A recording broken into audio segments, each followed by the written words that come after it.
आराम। This program is sponsored by मुल्तानी कुका cough syrup, सर्दी और खांसी। तो चलिए आगे बढ़ेंगे और अब बात करेंगे उस बयान की जो इस वक्त उत्तर प्रदेश की जो गलियारा है उसमें ये बयान काफी ज्यादा छाया हुआ है, क्योंकि स्वामी विवेकानंद जी की जयंती पर कल पूरे देश में राष्ट्रीय युवा दिवस मनाया गया। इस मौके पर यूपी के सीएम योगी आदित्यनाथ ने एक बड़ा बयान दिया। सीएम योगी ने एक बार फिर हिंदुत्व की बात की और एक कार्यक्रम के दौरान सीएम योगी ने कहा, मुझे गर्व है कि मैं हिंदू हूं। सीएम ने कहा, भारत ने हमेशा पीड़ितों को शरण दी है और हमने किसी को गुलाम नहीं बनाया है, जबकि हमारे पास बल, बुद्धि और वैभव था, लेकिन हमने कभी जबरन अपनी बात नहीं थोपी। सीएम योगी का संदेश साफ है, हिंदुत्व, राष्ट्र और संस्कृति, ये बयान अब सियासत के केंद्र में है। तो सीएम योगी ने सनातन का संदेश दिया है और कहा है कि गर्व है मुझे कि मैं हिंदू हूं और हमने किसी को गुलाम नहीं बनाया।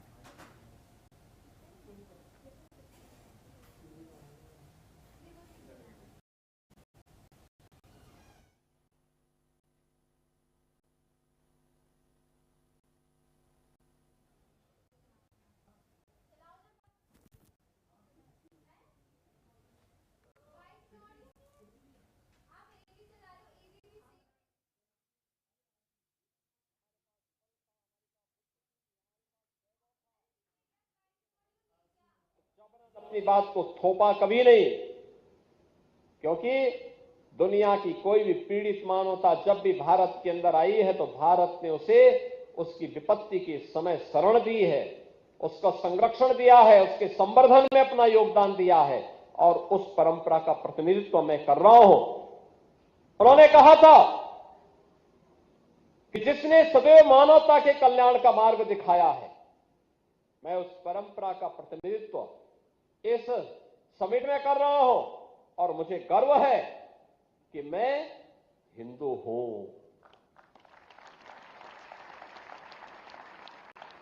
यानी मैं इसलिए कर पाया हूं क्योंकि मैं हिंदू हूं और इसलिए भारत ये कर पाया है क्योंकि भारत में हर हिंदू का ये संस्कार होता है कि वह इसको अपने जीवन का मंत्र बनाए। यह राष्ट्र को ऊर्जा से भर देने वाला स्वामी विवेकानंद का एक उद्घोष या एक सिंगल नाद की तरह ही गर्जना थी। हमारे पास बल था, हमारे पास बुद्धि थी, हमारे पास वैभव था, लेकिन हमने किसी पर जबरन अपनी बात को थोपा कभी नहीं, क्योंकि दुनिया की कोई भी पीड़ित मानवता जब भी भारत के अंदर आई है तो भारत ने उसे उसकी विपत्ति के समय शरण दी है, उसका संरक्षण दिया है, उसके संवर्धन में अपना योगदान दिया है और उस परंपरा का प्रतिनिधित्व मैं कर रहा हूं। उन्होंने कहा था कि जिसने सदैव मानवता के कल्याण का मार्ग दिखाया है, मैं उस परंपरा का प्रतिनिधित्व इस समिट में कर रहा हूं और मुझे गर्व है कि मैं हिंदू हूं। यानी मैं इसलिए कर पाया हूं क्योंकि मैं हिंदू हूं और इसलिए भारत ये कर पाया है क्योंकि भारत में हर हिंदू का ये संस्कार होता है कि वह इसको अपने जीवन का मंत्र बनाए। यह राष्ट्र को ऊर्जा से भर देने वाला स्वामी विवेकानंद का एक उद्घोष या एक सिंगल नाद की तरह ही गर्जना थी। तो सीएम योगी को आपने सुना, उन्होंने स्वामी विवेकानंद के राष्ट्रीय युवा दिवस कार्यक्रम में वो शामिल हुए और इस कार्यक्रम में उन्होंने कहा, मुझे गर्व है कि मैं हिंदू हूं, हमने किसी को गुलाम नहीं बनाया, बुद्धि, बल, वैभव होने के बावजूद हमने किसी को गुलाम नहीं बनाया, ये मुख्यमंत्री योगी आदित्यनाथ ने कहा है। अब ऐसे में उत्तर प्रदेश में 27वें विधानसभा चुनाव है, उससे पहले सीएम योगी की ये बात अपने अपने तरीके से सभी पार्टियां समझ रही हैं और इसमें सीएम योगी ने जो हिंदुत्व का संदेश दिया, उन्होंने बताया कि हिंदू अपना संस्कार कभी नहीं भूलता है, हिंदुओं ने कभी किसी को गुलाम नहीं बनाया। भारत की बात उन्होंने की, सनातन की बात की, तो उन्होंने कहा कि हमेशा मानवता के कल्याण का मार्ग हिंदुओं ने अपनाया है और इसी पर आगे की चर्चा करने के लिए हमारे साथ खास मेहमान इस वक्त जुड़ गए हैं। आशीष तिवारी, नेता बीजेपी से इस वक्त हमारे साथ है। प्रोफेसर एचडी भारती, प्रवक्ता समाजवादी पार्टी से इस वक्त हमारे साथ है। आलोक त्रिपाठी, वरिष्ठ पत्रकार इस वक्त हमारे साथ है। और आलोक जी, शुरुआत में पहले आपसे करूंगी। आपसे इसलिए शुरुआत करूंगी कि हो सकता है कि समाजवादी पार्टी इस बयान को अलग तरीके से समझे, बीजेपी इस बयान को अलग तरीके से समझे, लेकिन आलोक जी आप वरिष्ठ पत्रकार हैं, आप इस बयान को समझाइए। ये जो संदेश है, क्या वाकई इस संदेश के पीछे कोई सियासी रणनीति अपनाने की कोशिश हो रही है, या दूसरी पार्टियों को एक मौका मिल गया है इसमें सियासत करने का, या स्पष्ट संदेश हिंदुओं के लिए, भारत के लिए था? नहीं, देखिए, जिस तरह से मुख्यमंत्री योगी आदित्यनाथ का भाषण चल रहा था, बोल रहे थे, तो उससे उन्होंने एक ये कह सकते हैं कि एक तीर से कई निशाने साधे हैं। उन्होंने जहां अपने विरोधियों को, या जो आतंकवाद या जो नक्सलवाद जो चीजें थी, उनको एक मैसेज दिया है कि हम ऐसे भी नहीं है, इतने भी शांत नहीं है कि हम उनको पनपने देंगे, हम उनको मुंह तोड़ जवाब देंगे। दूसरी तरफ उन्होंने ये भी मैसेज दिया है कि सनातन हो या हिंदुत्व हो, उसके अंदर बहुत धैर्य है, वो सबको आवश्यकता पे मदद करता है, ना कि कट्टरतापन।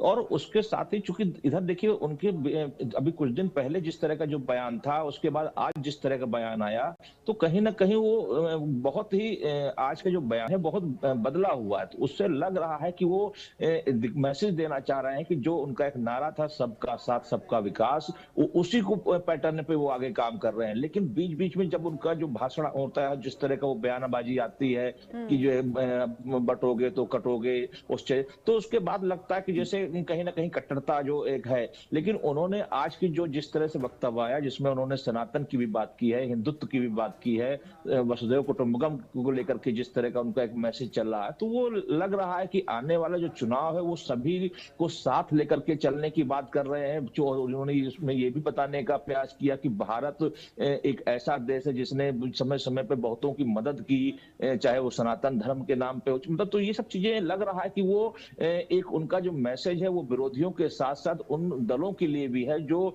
जाति धर्म के नाम पे राजनीति कर रहे हैं या जो भेदभाव कर रहे हैं। तो ये कई एंगल से अगर देखें तो उनका जो वक्तव्य है वो कई तरह से जहां अपने विरोधियों को समझाने का भी प्रयास कर रहे हैं, वहीं सनातनियों को एक होने का भी प्रयास कर रहे हैं, और ये भी बताने का प्रयास कर रहे हैं कि सनातन धर्म है क्या, उसने हमेशा लोगों को अपनाया है और कभी कट्टरता। तो ये एक बड़ा मैसेज उन्होंने आज दिया है। उसके पीछे मुझे लगता है कि आने वाला जो राजनीति है, जो जिस तरह से जो माहौल बदल रहा है, उसको लेकर के ही कहीं ना कहीं ये चीजें हुई हैं। ठीक है, अब ऐसे में एचडी भारती, आपका क्या रिएक्शन रहेगा इस कमेंट को लेकर, इस बयान को लेकर? जी धन्यवाद। देखिए, जैसा कि हमने भाषण सुना, आपने सुनाया योगी जी का भाषण, तो हजारों सालों से देश में जो भी आया सबको संरक्षण मिलता रहा, जैसा कि वक्तव्य में था। किंतु ये भी चीज जानना होगा कि हजारों सालों से देश में जो बड़ व्यवस्था थी, उस बड़ व्यवस्था के आधार पर एक बहुसंख्यक वर्ग को मुख्य धारा से अलग रखा गया। उनको पढ़ने लिखने का अधिकार नहीं था, समाज के साथ उठ बैठ नहीं सकते थे, वो मंदिरों में नहीं आ जा सकते थे। तो ये सब हिंदुइज्म के अगर लक्षण है, हिंदू धर्म के, तो हम ये क्या कहेंगे कि ये मुगलों ने थोपा था, या मुगलों ने इस तरह की ये दोहरा व्यवहार किया कि जो शूद्र हैं, शूद्रों को जो है अलग कर दिया, या शूद्र पढ़ लिख नहीं सकता, वो दोपहर में ही रोड पर केवल निकलेगा, अगर निकलता भी है तो गले में झाड़ू बांध के और मटका टांग के निकलेगा। तो ये और दूसरी जो संस्कृति की बात है कि हमने हमेशा संरक्षण किया, तो एक बहुसंख्यक वर्ग को मुख्य धारा से अलग करके बड़ व्यवस्था के आधार पर सब कुछ चला, और आज भी सरकार वही चाह रही है। देश में सहिष्णुता खत्म हो गई है। एक हर जगह आप देश में देखेंगी कि दलितों पिछड़ों को मूछ रखने पे, बुलेट से चलने पे, घोड़ी पर शादी में जाने पे उनके साथ घटनाएं होती है, हिंसा होती है, और जो तथाकथित जो हिंदू धर्म के जो पैरोकार हैं वो इस घटना को अंजाम देते हैं, और यही बड़े नेता या नुमाइंदे जो है इस पर कुछ नहीं बोलते हैं। तो बुलडोजर संस्कृति जो माननीय योगी आदित्यनाथ जी की है, ये किसके लिए है? ये दलितों पिछड़ों के लिए ही है। हमारे हकों पर लगातार बुलडोजर चल रहा है, हमारी नौकरियों पर, शिक्षा पर, चारों तरफ तो बुलडोजर चल रहा है। तो फिर ये कहां से, किसको संरक्षण मिल रहा है? आप किसको संरक्षण दे रहे हैं भाई? बहुसंख्यक सर, नौकरी और शिक्षा पे बुलडोजर चल रहा है। मैं समझूंगी आपसे आगे कि आखिर किस नौकरी और किस शिक्षा की आप बात करें जिस पर बुलडोजर चल रहा है, क्योंकि उत्तर प्रदेश में जो बुलडोजर चल रहा है, हमने देखा कि माफियाओं के घर तोड़े गए हैं, उन पर बुलडोजर की कार्रवाई हुई है। और बुलडोजर कार्रवाई दो तरीके से, एक तो वो माफिया है, दूसरा उस माफिया ने गलत तरीके से निर्माण कराया, वो भी एक आ चुके हैं। जब वेरीफाई किया गया, पता चला कि जितने भी ठिकाने थे वो गलत तरीके से बनाए गए। और दूसरा, माफियाओं को तो पहले ही कहा गया कि मिट्टी में मिला देंगे। आऊंगी आपके पास। आशीष जी, अब आपका रिएक्शन जानना चाहेंगे। मुख्यमंत्री योगी आदित्यनाथ ने कहा, गर्व है मुझे कि मैं हिंदू हूं और हमने किसी को गुलाम नहीं बनाया, बल बुद्धि हमारे पास, वैभव हमारे पास, लेकिन इसका दुरुपयोग नहीं किया। जी देखिए, माननीय योगी आदित्यनाथ जी का जो बयान है वो कोई राजनीतिक बयान नहीं, ये भारत की सभ्यता का सत्य है। हिंदू धर्म की आत्मा ही है वसुधैव कुटुंबकम, यानी पूरी दुनिया एक परिवार, समझने की बात है। हमारे यहाँ सर्वे भवन्तु सुखिनः कहा गया, यानी सबका कल्याण हो। और इसीलिए हिंदू धर्म कभी किसी पर अपनी बात थोपने वाला धर्म नहीं रहा। अब दुनिया को आप देख लीजिए, कहां कहां साम्राज्य बने, कौन कौन से देश गुलाम बने, किसने कॉलोनियां बनाई, किसने स्लेव ट्रेड चलाई, ये इतिहास सबको पता है। लेकिन भारत की जो संस्कृति है, उसने कभी तलवार के दम पर किसी राष्ट्र को गुलाम बनाने का मॉडल नहीं अपनाया। और माननीय योगी आदित्यनाथ जी ने बिल्कुल सही कहा, हमारे पास शक्ति रही है, बुद्धि रही है, सामर्थ्य रहा है, लेकिन हमने कभी उसका दुरुपयोग नहीं करा। भारत हमेशा शरण देने वाला रहा है। यहूदी हो, पारसी हो, तिब्बती हो, यहां तक कि आजादी के बाद इस्लाम के जो लोग फॉलोवर थे, उनको भी उनका घर चुनने, उनकी जमीन चुनने का दिया गया मौका कि यहाँ पर आप रह सकते हो। और ये भारत ही है, भारत ने ही सबको अपनाया। लेकिन प्रोफेसर साहब कह रहे हैं कि आप लोगों ने बुलडोजर चला दिया, शिक्षा पर, नौकरी पर बुलडोजर चला दिया है। देखिए, प्रोफेसर साहब को थोड़ा सा मुझे लग रहा जानकारी की कमी है, क्योंकि जो बातें ये लोग दलितों पर बता रहे हैं, अत्याचार, मुझे एक चीज आप ये बताएं, प्रोफेसर साहब बताएं कि भारत जब आजाद हुआ उसके पहले अंग्रेजों का शासन था यहाँ पर। अंग्रेजों के शासन के पहले यहाँ मुगलों का शासन था। मतलब मुगलों के शासन का करीब 800 वर्षों का इतिहास रहा यहाँ पर। ये जो बता रहे हैं मटका झाड़ू, ये हिंदूवादी लोगों ने या हिंदुत्ववादी लोगों ने ये कब, किस एरा में कर दिया कि आप मटका करोगे, ये कब? और आजादी के बाद यहाँ पर संविधान लागू है। तो इनसे मैं पूछना चाहता हूं कि ये किस युग की बात कर रहे हैं? ये क्या त्रेता युग में या सतयुग में या द्वापर युग की बात कर रहे हैं, या इसी कलयुग में 200-500 वर्षों की बात अगर कर रहे हैं? क्योंकि 200-500 वर्षों में तो इतिहास में कभी ऐसा ही नहीं कि हिंदूवादी कोई राजा हो, उसने ये सब करा हो, या हिंदुत्व ने ऐसा करा हो। ये तो इतिहास जो रहा है मुगलों का 800 सालों का रहा, उसके बाद फिर अंग्रेजों का रहा है। ये कौन सी पढ़ाई पढ़कर आए हैं मुझे नहीं पता, लेकिन समाज में इस तरीके का जहर घोलना, चूंकि इसी जहर पर इनकी राजनीति चलती है, ये जातिवादी राजनीति वाले लोग हैं, तो इनको जाति से ही इनका नैया इनकी पार होनी, इसलिए इस तरीके की अनर्गल बातें करने का काम करते हैं। जहां तक भारत की बात है, मैंने आपको बताया कि सारे धर्म यहाँ पर फले फूले हैं, और कोई और उन पर ऐसा भी नहीं है। यहाँ पर जो बहुसंख्यक जनसंख्या रही है वो हिंदुओं की रही है, लेकिन फिर भी उन्होंने नहीं करा। आप इसी जगह देख लीजिए, चाहे पाकिस्तान हो चाहे बांग्लादेश हो,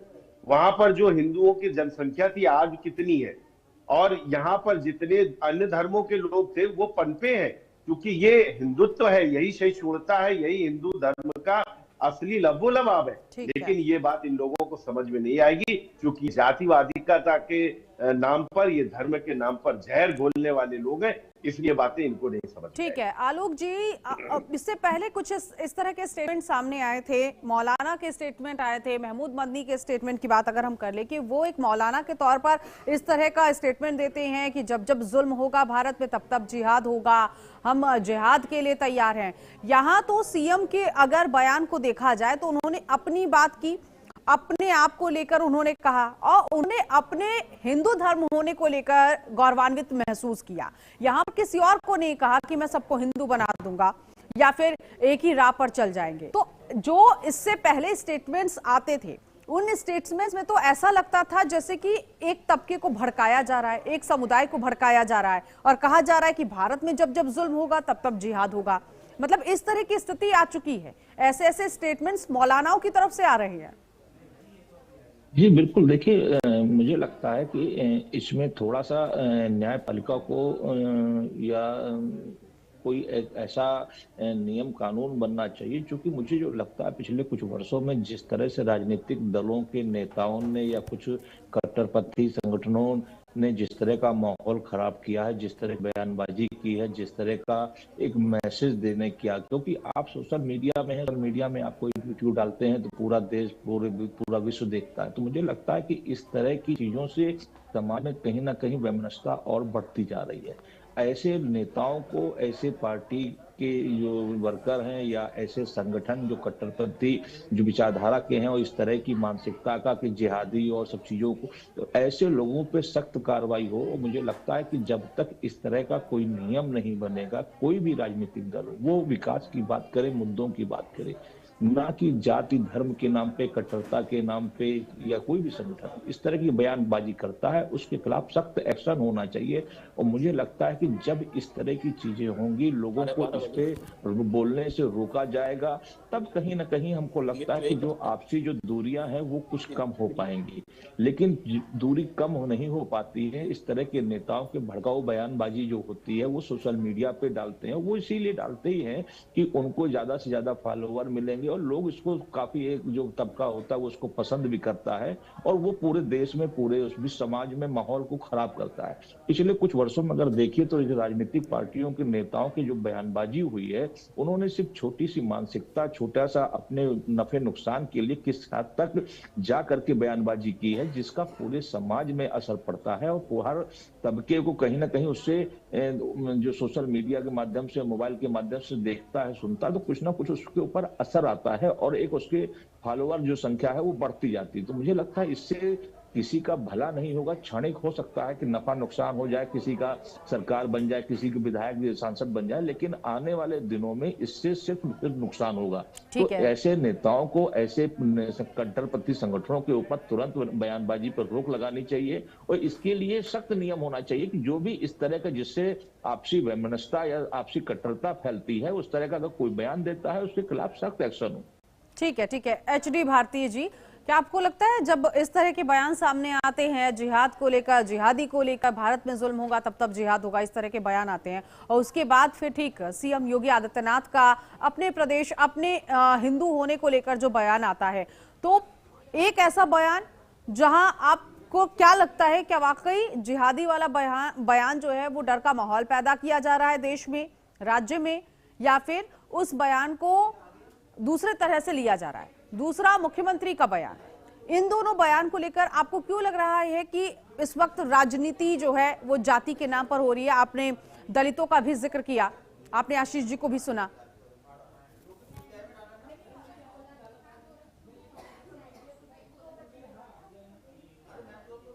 HD भारती साहब, आवाज मिल रही है आपको मेरी? आवाज हमें नहीं सुनाई दे रही है। हाँ, अब आवाज आ रही है, आप तक पहुंच रही है आवाज? आवाज नहीं आ रही है। ठीक है, मैं आने की कोशिश करूंगी। लेकिन आशीष जी, आप क्या कहेंगे जब इस तरह के स्टेटमेंट्स आते हैं जिहाद को लेकर, नफरती सोच सामने आती है, वो भी मौलानाओं की तरफ से? तो एक तो देश में नफरत फैलाने की कोशिश होती ही है, दूसरा अल्पसंख्यक समुदाय को भड़काने की भी कोशिश होती है। यहाँ पर अगर सीएम के बयान को देखा जाए तो सीएम ने ये नहीं कहा कि मैं सबको हिंदू बना दूंगा, उन्होंने अपनी बात की। और इसके साथ ही साथ उन्होंने ये भी कहा हमने किसी को गुलाम नहीं बनाया। इस आजाद भारत में सब आजाद है, सबको अपनी बात कहने का हक है। निश्चित तौर पर नीतू जी, देखिए भारत का ये इतिहास रहा है कि कभी भारत ने कभी किसी देश पर साम्राज्य विस्तार के लिए कभी कोई भी तरीके से आक्रमण नहीं करा, और ये हमारा इतिहास रहा और इस इतिहास पर हमको गर्व है। हमने सिर्फ लोगों को, हमने सभ्यताओं को अपनाने का काम किया। मैंने आपको बताया ना, पारसी हो या जितने भी लोग आए, हमने उनको यहाँ पर स्थान दिया, शरण दी और उनको पनपाया।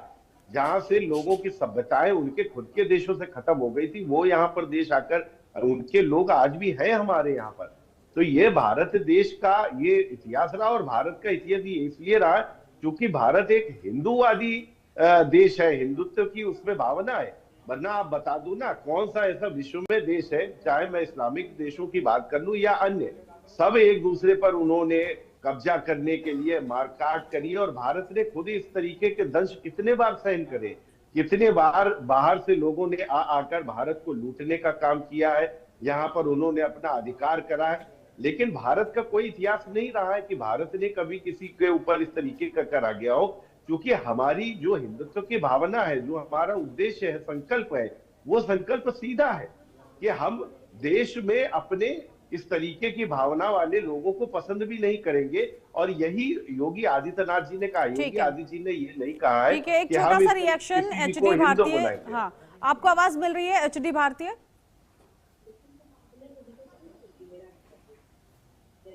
नहीं आवाज आ रही उन तक फिलहाल। तो कुल मिलाकर मुख्यमंत्री योगी आदित्यनाथ ने स्वामी विवेकानंद की जयंती के मौके पर, राष्ट्रीय युवा कार्यक्रम के मौके पर उन्होंने कहा कि मुझे गर्व है, मैं हिंदू हूं और हमने किसी को गुलाम नहीं बनाया। बहुत शुक्रिया आप सभी खास मेहमान का हमारे साथ जुड़ने के लिए। तो भारत की बात की है, सनातन की बात की है मुख्यमंत्री योगी आदित्यनाथ ने, और सीएम योगी का एक बार फिर से वो हिंदुत्व वाला संदेश जो है वो जन जन तक पहुंचाने की कोशिश भी की जा रही है। फिलहाल इस खास पेशकश में अभी के लिए बस इतना ही। नमस्कार।